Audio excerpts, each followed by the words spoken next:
دوسری صدی ہجری میں حضرت عمر بن عبدالعزیز رحمہ اللہ کی وفات کے کچھ عرصہ بعد حکومت پھر اسی ڈگر پہ آ گئی تھی جو اس سے پہلے تھی۔ جاہلیت نے اپنے پنجے مضبوطی کے ساتھ گاڑ لیے، سوسائٹی میں تعیش کا عمومی رجحان پیدا ہو گیا۔ ایمان و عمل صالح کی زندگی جو اس امت کا قیمتی سرمایہ اور اس کی ترقی کا راز اور نبوت کا پیش قیمت ترکہ تھا، اس وقت خطرے میں تھا، اور اندیشہ تھا کہ یہ امت اخلاقی حیثیت سے دیوالیہ اور روحانی حیثیت سے کھوکھلی نہ ہو جائے۔ رسول کریم صلی اللہ علیہ وسلم کو اپنے آخری ایام میں سب سے زیادہ خطرہ اسی بات کا تھا کہ یہ دنیا مسلمانوں کو ہضم نہ کر لے۔ آپ نے وفات سے چند دن پہلے جو خطبہ ارشاد فرمایا تھا اس میں صاف صاف کہا تھا، مجھے تمہارے بارے میں فقر و فاقہ کا خطرہ نہیں، مجھے جو کچھ خطرہ ہے وہ اس بات کا ہے کہ دنیا کی آسائشیں تم پر ایسی فراخ ہو جیسے تم سے پہلے ہی لوگوں پر ہوئی تھی، تم بھی اس میں ایک دوسرے سے مقابلہ شروع کرو، تم کو بھی وہ اس طرح ہلاک کر دے جیسے اگلوں کو ہلاک کیا تھا۔ یہ خطرہ جس کا زبان نبوت نے اظہار کیا تھا جلد پیش آ گیا، لیکن اس خطرے کا مقابلہ کرنے کے لیے اللہ تعالیٰ کے مخلص اور سرفروش بندے میدان میں آئے۔ انہوں نے اس امت کے ایمانی اور روحانی تسلسل کو قائم رکھا، اور اس دور میں اس خطرے کے اصل حریف اور ایمانی دعوت کے علمبردار حضرت حسن بصری رحمہ اللہ تھے۔ حضرت حسن بصری رحمہ اللہ 21 ہجری میں پیدا ہوئے۔ آپ کے والد کا نام یسار تھا جو مشہور صحابی حضرت زید بن ثابت رضی اللہ عنہ کی آزاد کردہ غلام تھے،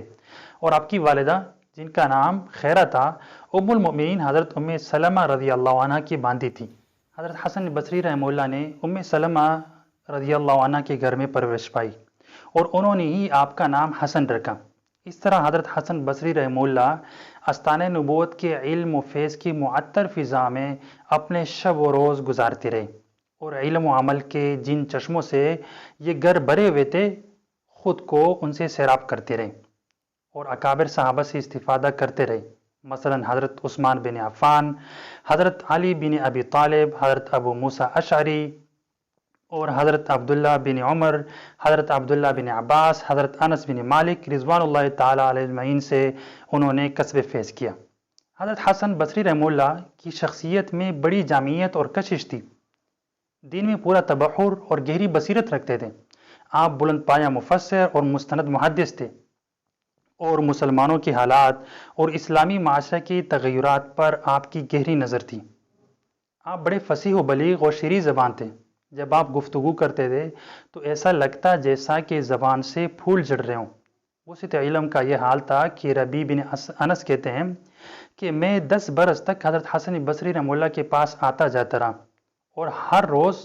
ان سے کوئی ایسی بات سنتا جو اس سے پہلے نہیں سنی تھی۔ ان کی مجلس میں قسم قسم کے لوگ جمع ہوتے تھے، کوئی حدیث کا علم حاصل کر رہا ہے تو کوئی تفسیر میں استفادہ کر رہا ہے، کوئی فقہ کا درس لے رہا ہے تو کوئی فتویٰ پوچھ رہا ہے، کوئی قضاء کے قواعد سیکھ رہا ہے، اور کہیں آپ کا واعظ ہو رہا ہے۔ جو کچھ کہتے تھے وہ دل سے نکلتا تھا، اس لیے لوگوں کے دلوں پر اثر کرتا تھا۔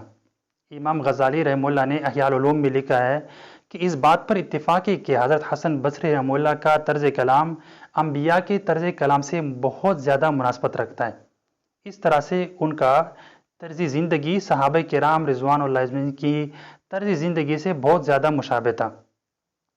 جس وقت حضرت حسن بصری رحمہ اللہ بصرہ منتقل ہوئے، اس وقت بصرہ عالم اسلام کا ایک علمی قلعہ شمار ہوتا تھا۔ آپ بصرہ میں اپنے اہل اور خاندان کے ساتھ آباد ہو گئے، اسی وجہ سے آپ کو بصرہ کی طرف منسوب کر کے حضرت حسن بصری رحمہ اللہ کہتے ہیں۔ حضرت حسن بصری رحمہ اللہ کے مواعظ صحابہ کی قوت اور سادگی کا نمونہ ہے۔ انہوں نے چونکہ صحابہ کرام کا دور اپنی آنکھوں سے دیکھا تھا اور ان کی صحبت سے فیضیاب ہوا تھا، اس لیے ان کے مواعظ میں زیادہ تر دنیا کی بے ثباتی اور زندگی کی بے وفائی، آخرت کی اہمیت، ایمان و عمل کی تلقین اور خشیت الہی کی تعلیم ملتی ہے۔ ان کے نصائح سخت دلوں کو بھی موم کر دیا کرتے تھے اور خشک آنکھوں سے آنسو جاری کر دیا کرتے تھے۔ دھیرے دھیرے حضرت حسن بصری رحمہ اللہ کی شہرت پورے عالم اسلام میں پھیل گئی۔ ان کی علمی تفوق، دینی انہماک اور علمی و روحانی کمالات کا یہ اثر تھا کہ سارا بصرہ ان کا گھر۔ ان کے کمالات تبحر علمی، تقریر، تاثیر ہی تک محدود نہ تھے، بلکہ وہ اپنے زمانے میں حق گوئی، بے باکی اور اخلاقی جرأت و شجاعت میں بھی ممتاز تھے۔ انہوں نے خلیفہ وقت یزید بن عبد الملک پر برملا تنقید کی، اور حجاج بن یوسف جب عراق کا گورنر بنا اس نے ظلم کا دورہ شروع کیا، تو حضرت حسن بصری رحمہ اللہ ان چند لوگوں میں تھے جو اس کی ظلم پر اعتراض کیا کرتے تھے اور علی الاعلان اس پر تنقید کیا کرتے تھے، اس کے سامنے حق بات کہنے میں کوئی گریز نہیں کرتے تھے۔ ایک شخص نے آپ سے دنیا اور آخرت کے احوال کے متعلق سوال کیا تو آپ نے جواب دیا کہ تم مجھ سے زندگی اور آخرت کے متعلق سوال کرتے ہو، ان دونوں میں تو ایسی ہی دوری ہے جیسے مشرق اور مغرب میں، اگر ایک سے تمہارا قرب بڑھے گا تو لامحالہ دوسرے سے تمہاری دوری بڑھے گی۔ تم مجھ سے کہتے ہو کہ میں تم سے دنیا کا حال ذکر کروں، تو میں ایسے گھر کا کیا حال ذکر کروں جس کا آغاز تاب و تکان ہے اور انجام فنا ہے، جس کے حلال کا حساب ہوگا اور حرام پر سزا ہوگی، اس میں جس کو وسعت ملی وہ مصیبت میں مبتلا ہوا، جس کو تنگ دستی نے گھیر لیا وہ غم میں مبتلا ہوا۔ آپ نے نفاق اور منافقین کی نشاندہی کی اور آپ نے فرمایا اس امت پر کیسے کیسے منافقین غالب آ گئے جو پرلے درجے کے خود غرض ہیں۔ غرض ان کی دعوت اور ان کے مواعظ اور ان کے اصلاحی درس اس زمانے کی خواہشات و اغراض سے اس طرح متصادم تھے کہ اس زمانے کی سوسائٹی کا ان سے غیر متعلق رہنا مشکل ہو گیا تھا۔ بکثرت لوگ ان کی تقریروں اور مجلسوں میں چھوٹ کھا کر پچھلی زندگی سے تائب ہوتے اور نئی زندگی اختیار کرتے۔ 60 سال کے طویل عرصہ میں انہوں نے دعوت و اسلام میں کوئی اندازہ نہیں کر سکتا تھا کہ کتنے نفوس ان کی وجہ سے حلاوت ایمان اور حقیقت اسلام ان کو نصیب ہوئی۔ عوام بن حشب کہتے ہیں کہ حضرت حسن بصری رحمہ اللہ 60 برس تک اپنی قوم میں وہ کام کیا جو پہلے زمانوں میں انبیاء کرام اپنے امتوں میں کرتے تھے۔ آپ کی وفات